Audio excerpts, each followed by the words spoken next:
Hello, you wonderful people, and welcome to another episode of Untitled Reviews. This being a show where I talk about dramas that I watch. For today's episode, I'm going to talk about Yellowjackets Season 2, Episode 3. A lot of really interesting things went down in this episode, so let's break it down. Well, first and foremost, let's start off with the past section side of things. We're picking up in the aftermath of them devouring Jackie's body, and they handle it a lot better than you think they would have, because you would have expected them to have like a psychological break, or just like everyone has their moments, but not too much. I mean, even to the point like Marty made a joke of like, oh, does anyone want breakfast? And everyone kind of looked at her, and Lottie was like, no one's hungry. It's like, that's about it. Like, we get some moments like that, but no one, they're not like beating them. I mean, I guess Taissa did it enough for all of them, because they're all like, I guess it's like a thing of, well, it's not like one of us did it, we all did it, so it's not like they have to like individually carry that. They have to carry it as a group, so maybe that alleviates some of that. I mean, once again, Taissa kind of blanked it out, which is kind of sad considering like she's already been like blacking out and going in these like kind of trances, and now you're like, wait, she's like, oh my god, an animal must have did this to Jackie's body. It's like, no, Taissa, we did. And she's like, but I must have blacked out or something, you know, I must have been sleepwalking. It's like, no, you looked at me and you talked to me. But now later on, because it does seem like when Taissa's in that state, she doesn't respond, but later on she does talk to Van. So now the question is, did Taissa go into her trance state in that moment in time? Did she shift over into this other personality or whatever? Or was it actually Taissa? It's hard to say, but like I said, they just in general, they handled that a lot better than I thought they would. Ben's the one that's kind of cracking from underneath the pressure, because he's kind of acting wild. I even love Javi was like, not Javi, Travis was like, yo, are you okay?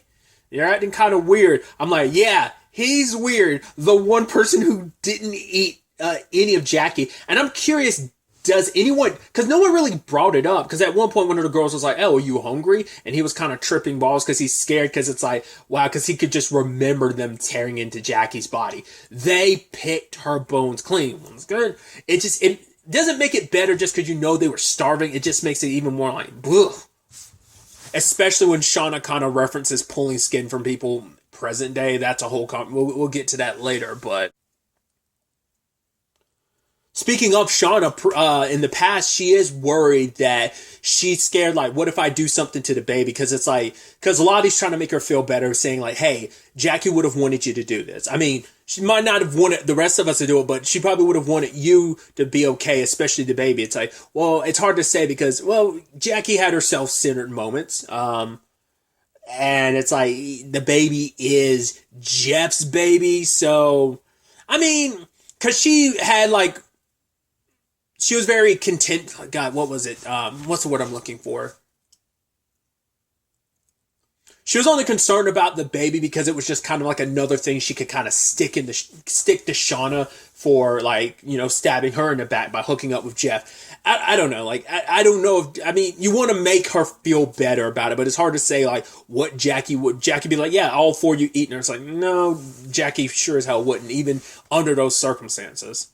I think Jackie might have been in the same situation as Ben, but I mean, who's to say? Like, because once again, like literally everyone except for Ben ate Jackie's body. So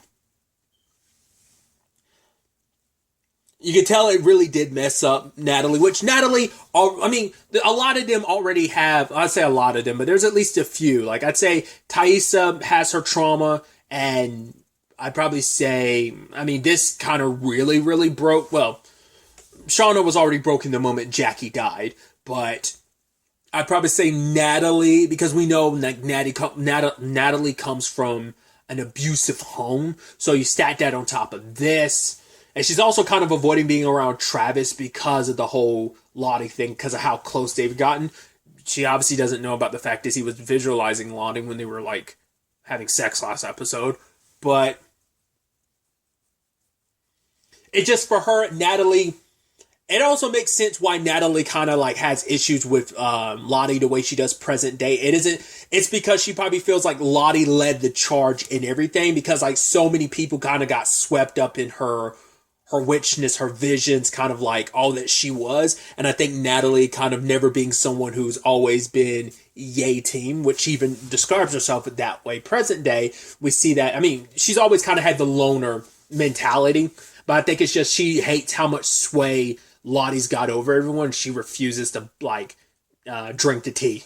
I mean, which is very befitting, Kool-Aid is what I should have said. Drinking the Kool-Aid, in the cult sense. Circling back to Ben really quickly, we do see that he is kind of in and out of it, and he's replaying kind of like how things played out between him and Paul, because he did talk to Natalie about this last season. I still don't think anyone knows.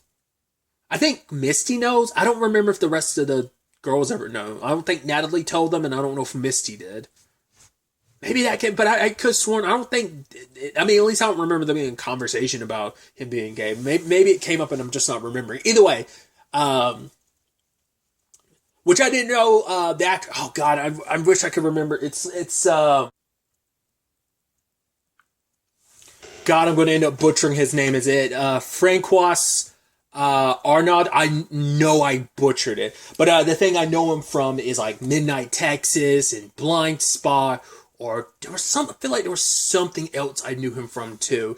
But yeah, like I knew he was going to be in this because the thing I stumbled across that was like, oh, Nicole Maines was going to be in this. I knew that he was going to be in this too. I just didn't know what role he was going to play. And it turns out he's playing Paul, Ben's boyfriend. I was like, interesting. And the sad thing of that kind of playing over. I mean, that obviously you're going to drown in regret considering like, hey, especially where things left off between them, because he refused to move in because it's like, because he says like, right, he got scared. It's like, right, my life is going to change so much. And obviously I got, the girls that could end up going to nationals. It's like, well, you said those girls are little monsters. He's like, yeah, but of course they are, but still they need me. And yeah. And it's like, was it all worth it now that you've crashed in the wilderness? And it was one thing surviving and, doing what you had to do to survive. But now it's like, he kind of snapped because he watched him devour someone. So it makes it even more like, oh my God, I'm out here with them. And like I said, I think he's potentially someone that could end up on the dinner table just because of his. I mean, they haven't jumped to that conversation because it's like, right, we've got a good enough, our bellies are full right now, so we're not thinking about that. But eventually the conversation is going to have to come up what we're going to do for food next. I don't doubt. I mean, who knows how long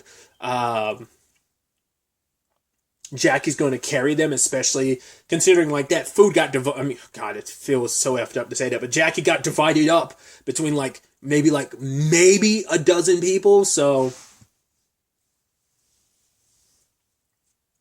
but I thought it was so interesting too how Ben, kind of rewrites history a little bit in his head, and instead of, hey, I left, me and Paul broke up, and I left with so much regret. Like I went back, I quit the team, and I stayed there with him when the plane went missing. So I guess that's going to be Ben's thing going forward. It's like him, just like his mind being fractured the way it is, like not living in reality, wanting to kind of escape everything, and live. I mean, because he's also starving to death because he didn't eat anything. So you have Thaisa leading Van, because Van ended up following the other Thaisa, and it's like, oh, I'm following the person when the guy with no eyes, and only when she lets me. It's like, well, who's she? And it's like Thaisa. So it's like, wait, so if you're not Thaisa, who are you? Never got an answer. But she took Van to the symbol, and is like, why did you take me here? And it's almost like you knew it was here, carved in this tree. Like there's something drawing whatever is happening to Thaisa to those symbols or whatever, which also Lottie's like diving into as well, which is so interesting because you see later on Van is more on Lottie's side of things, but Thaisa's kind of in the Van standpoint, I think, and maybe Shauna kind of is too, of like, I'm not fully diving in. Like every other girl was kind of like doing what Lottie wanted them to, but like those three in particular, Shauna, literally had a nosebleed and everything, so she's kind of got a lot on her mind. But Natalie and Taissa just aren't about that. But the people they care about most, that being Travis and Van respectively, we see them kind of, those people are getting swept up by Lottie, and it's just like, oh, you're buying into her BS. I guess maybe in a way, Taissa kind of feels a little hurt too, because it's like, right, this is something that's simple for you. Like, you don't have to deal with my BS, or maybe even going this far for my sake. I don't know.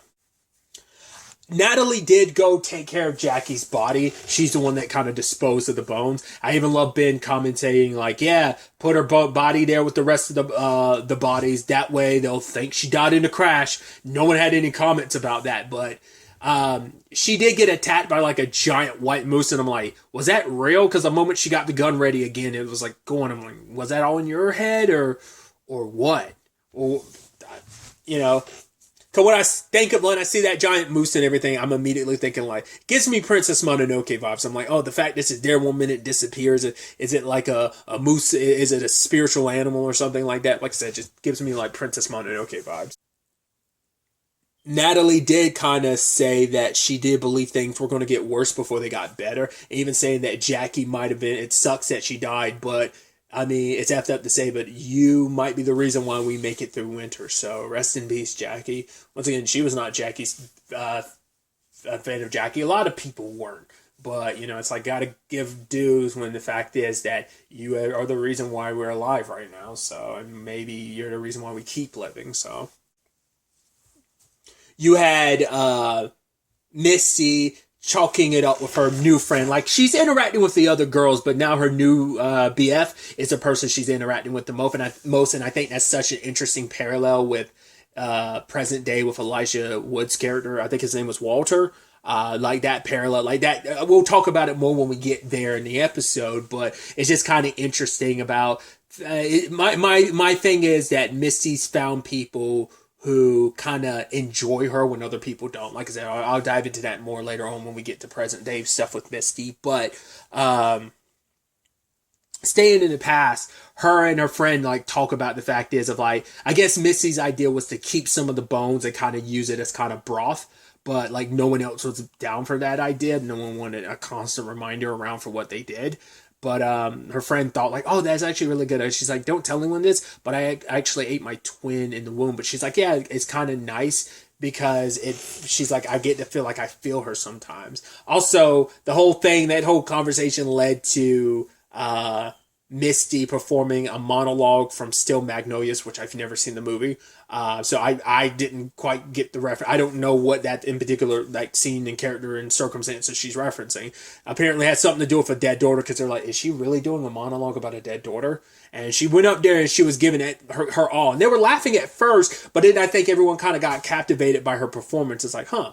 Which all that does seem like that might stem into some present day Misty stuff about kind of being able to be somebody else. That's why her friend like really likes, like kind of like, feels like, hey, with my sister being inside of me, like me absorbing my twin, like I get to feel like I get to be someone else. And I mean, that's also why Misty was kind of not flexing, but feeling herself like when she was like first, like everyone loved her, because now it's like I get to like, she wants to be someone that's not herself, because, well, Misty's not the most liked person. So I wonder, is that, I mean, it seems like that's still Misty through and through present day, but I wonder, did she apply some of that, to kind of be someone else?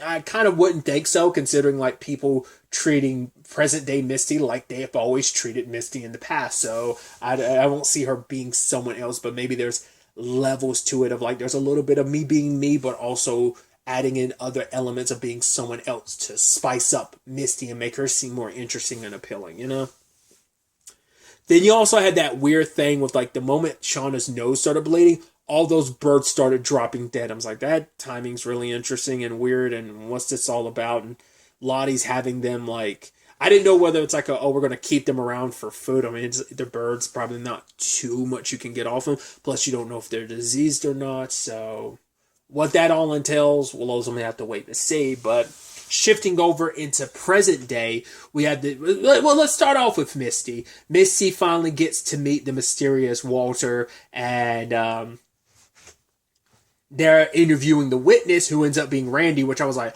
all right, I had completely forgot Randy lives in the same hotels that Natalie does. I completely forgot that was a thing last season. Well, he popped up every once in a blue moon throughout the season.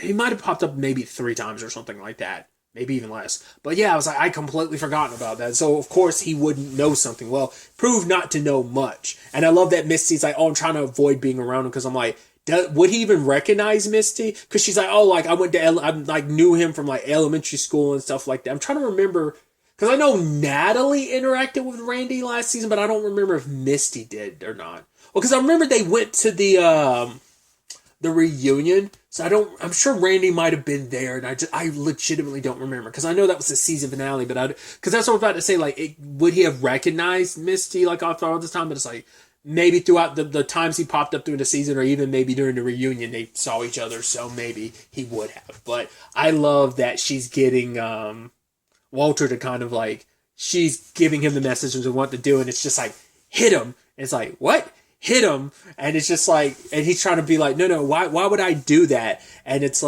because he's obviously lying. And then Walter kind of got it. The first slap he did it, and he slapped him again. And you could see the smile across his face, because Walter was really getting into it, and Missy was like, no, that's enough. That's enough. And it's obviously Walter playing up the FBI thing of trying to scare Randy into speaking about what happened with Natalie. He's like, yeah, I saw some people in purple, which can only be Lottie's people, and apparently they drunk up the Fantas and stuff like that. That's the only reason why Randy really took notice of them. So I wonder what that's about. Maybe whoever, we know that one of the people was Lisa, so part of me was wondering, could there be was there something deeper to that whole Fanta thing? Was it just supposed to be oh, that's a detail that Randy latched onto? Or is it supposed to run a little deeper of no, there's supposed to be significance to that or not? I don't know if I'm reading too much into that. Maybe, I don't know. The fact is they would specifically drink all the Fantas. I'm assuming there's supposed to be other drinks in the machine, and they drunk all those up. But,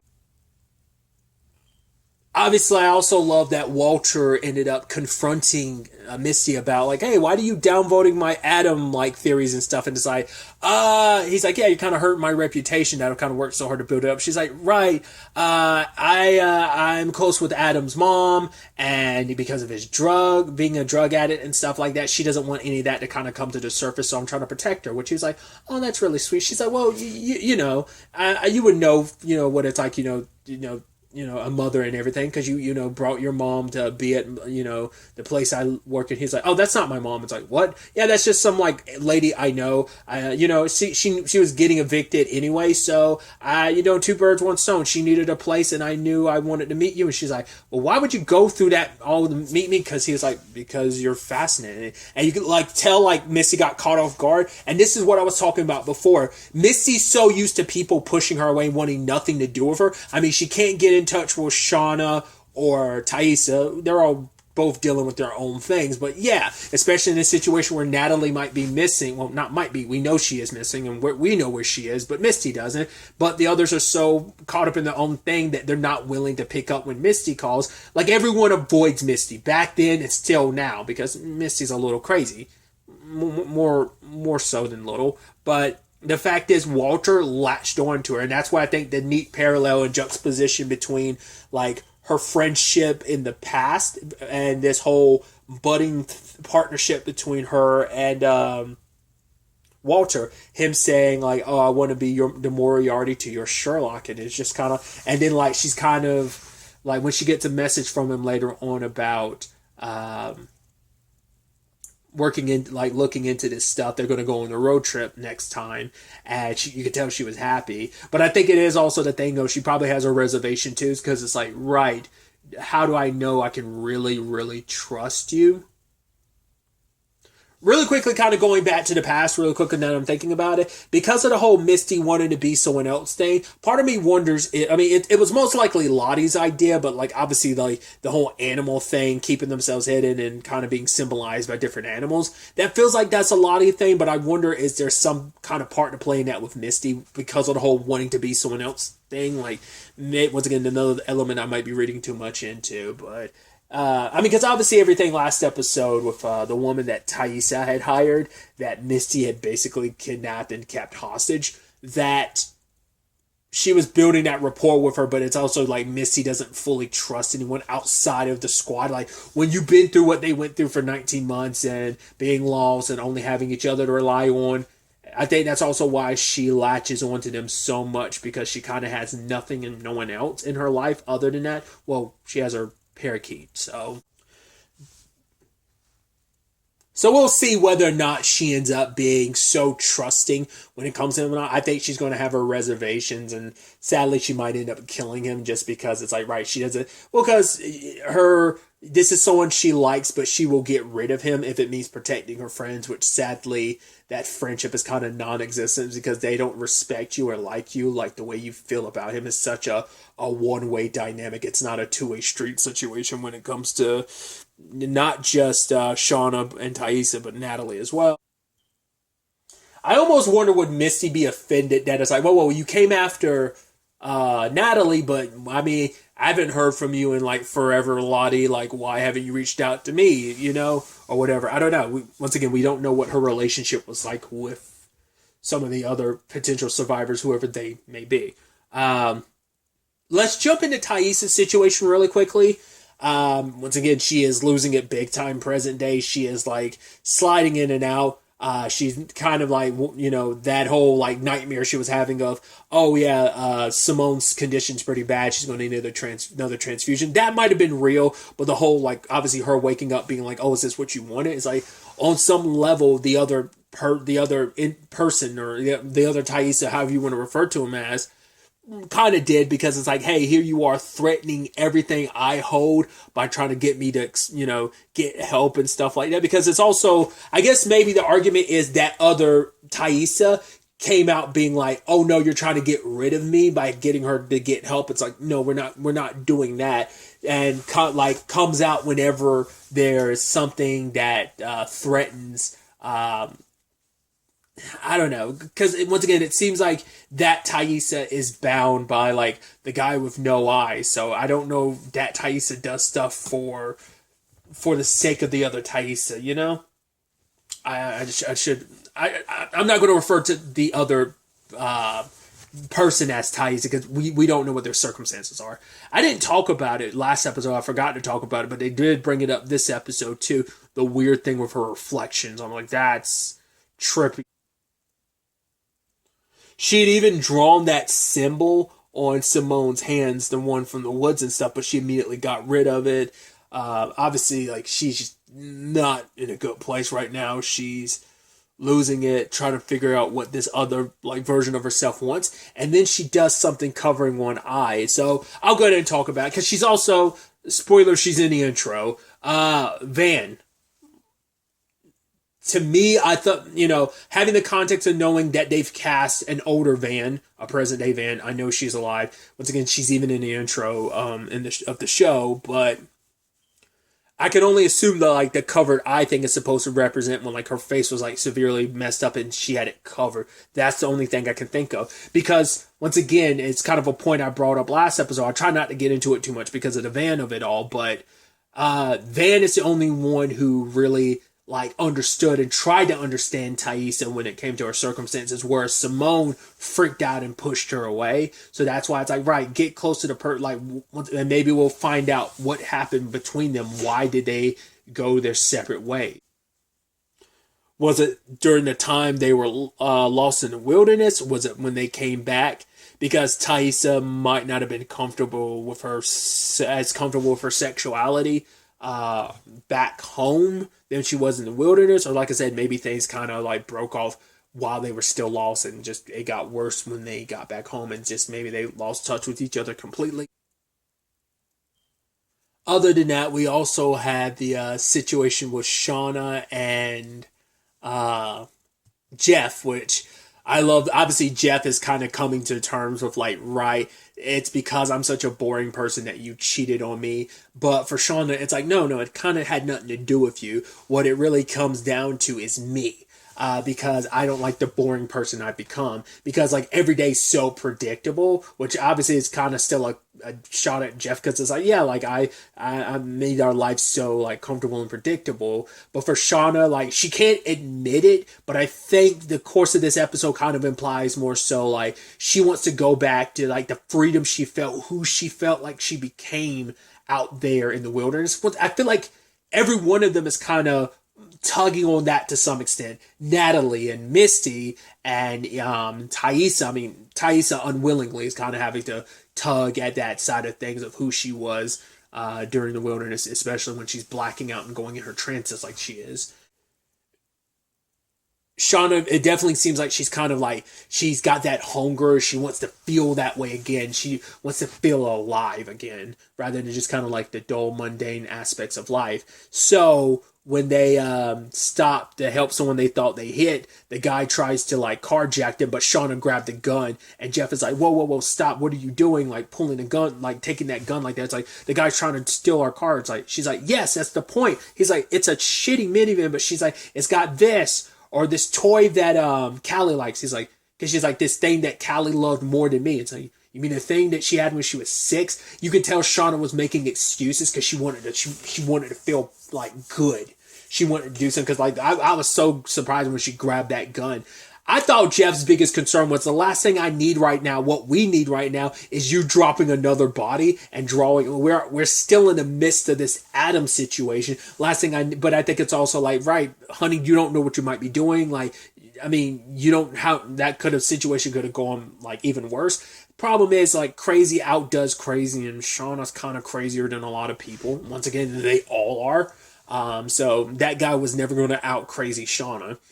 But she does track him down later on and pulls a gun on him. And he's like, oh, you're not going to shoot me because your hand's shaking. But I love her being like, no. My hand's not shaking because I'm scared. Because she even was like creeping him out. Be like, you know, like how tough it is to pull. Like, do you know what it's like to pull human skin off the bones? It's like, it's hard. Like, she's like, you have to kind of roll it and then kind of yank it with all your strength. But even then, it's not easy. She's like, I'm shaking because I want to. Oh, I want to shoot you so badly. It's like, Jesus. Like, she was like really feeling it. And it felt like it was almost like it took everything in her not to pull the trigger on him. Got the key, took the minivan back home, and it's like Jeff even shows up being like, how'd you get the minivan back? And Shauna's going like, oh, I'm curious, is she going to, well, I guess it's like there's no more lies, so she's probably going to be very upfront with him about it. And she'll probably, you know, because it's also that thing of, well, how do you admit how you feel without sounding crazy? You know what I mean? Like, how does she explain that to Jeff that, hey, I'm doing this wild stuff, but it's making me feel alive. Like, you remember that boring version of myself I was worried about? Like, nah, I'm enjoying this. I mean, that's what being with Adam felt like. It felt like, oh, like she felt like her life was like juvenilized, not just because of, and once again, it had nothing to do with Jeff. It was just more, I mean, I guess you could make the argument that's also why she started sleeping with Jeff in the first place back when they were in high school. So I think it's just that same thing of just like trying to like, once again, maybe that theme of being someone else is not just about Missy like I kept putting it on. Like, it's about maybe Natalie's journey this season. Shauna wanted to kind of be more of who she was back then. And obviously the identity crisis situation that Thaisa's got going on. So